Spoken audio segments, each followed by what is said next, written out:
Hello everyone. So in my previous videos, like we already started OP, part 1 to part 16 already done. That is also we have included inheritance.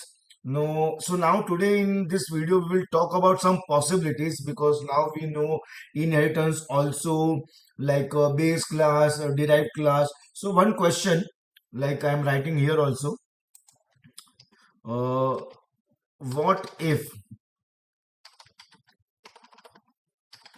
both the base class have a method with the same name? Okay, so quickly I will write one small program just for understanding purpose demonstration.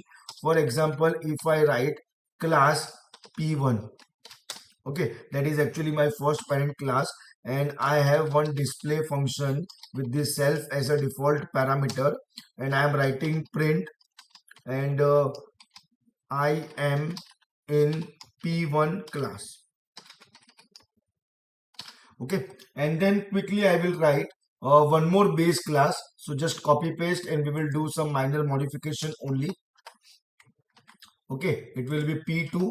I am in p2 class, and we will keep name of this method same, because that is only the question. If both the base class, these two are base class, it has method with the same name. So now coming to the derived class, okay, we'll copy paste this class p2 so that it will be easy for us also to do some minor modification. We will have a p3 or some other letter class c.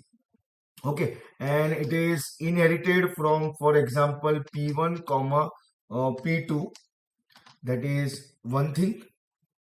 Okay, and display, obviously we will write some other name for this, and I am in C class or child class or derived class.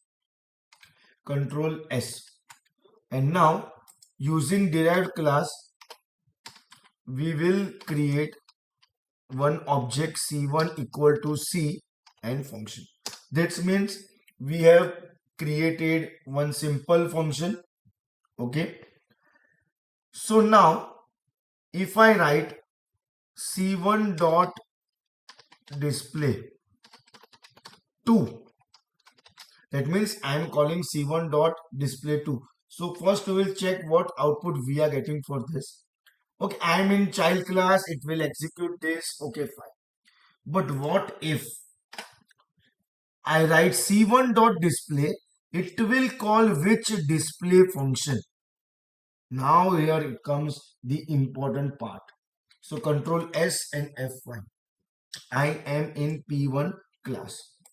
So basically what it means, that in which order you are writing is also important. Suppose if I write P2 comma P1, I am deriving this 2 base class using class C, but now in which order I am writing is P2 comma P1. So now what you think it will call, I am in P2 class or I am in P1 class? Control S and F5. See, earlier it was P1 because of order P1 comma P2. Now it is P2 comma P1. So based on this order, coming to the answer part conclusion, based on this order, it will jump to that particular method if the method having same name in base class, different base class. Thank you everyone.